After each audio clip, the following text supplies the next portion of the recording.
did end up in Brighton with 4 children and 1 in your belly. Yeah. And your husband. Can you talk us through what it was like when your first day or your week? What was going through your mind? In the beginning, actually nothing, because you've come from a turmoil of war and displacement. Yeah. Like I came to Australia after I was being displaced for 8 years.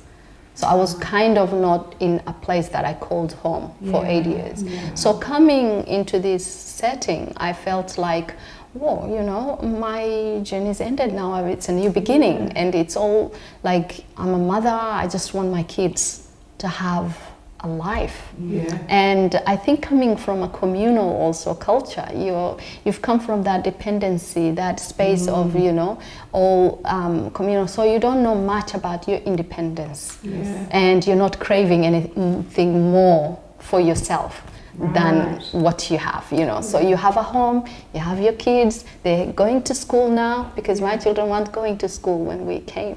So it was like, wow, you know, it's basically a good life. Right. Yeah, well, you wanted the basics of what the all basics of, of us take for granted. everybody that people take for granted. Yeah. And then September 11 happens, 2 years after we're in Brighton. And it's just chaos, and all of a sudden I'm treated differently again. Right. Yeah, because I'm Muslim now. Yeah. So, and then there's that fear kicks in. What is this new community thinking of us, and all that, to the point where we had to take our kids out of the normal schooling system to an Islamic school in Noble Park. Really? So yeah, Is that because they were like so subjected to racism, and what was the reason? Yeah, sometimes that, and also we were also very fearful in, like, people weren't actually really looking at us in a, you know, when you go to the schools, the moms, you know, people would feel like, does she have a bomb under those clothes or something?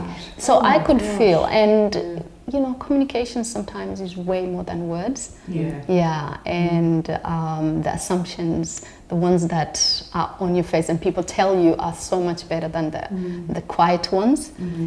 So we felt like, oh, we didn't belong here. We didn't feel belonging to begin with, but now it was even worse. Right. And so we took the kids, 4 children, to an Islamic school. I was communing every morning from Brighton to Noble Park, Which is like what, 45 which is like minutes? 45 minutes. Yeah. Wow. Yeah, for a year.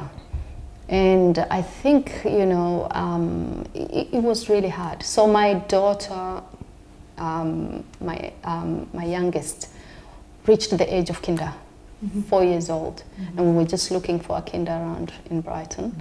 Went to this beautiful kinder. Nothing really bad was said, but it was a bit of frosty reception, sort of.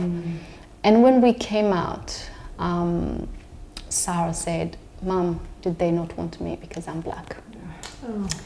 And I think the penny really dropped for me then. And I think it gave me an insight into the fears and everything that we were harboring inside, to this feeling of a 4-year-old uttering such, you know, heart-wrenching, aware, you know, conversation with me. I was like, I could not even believe it to begin with.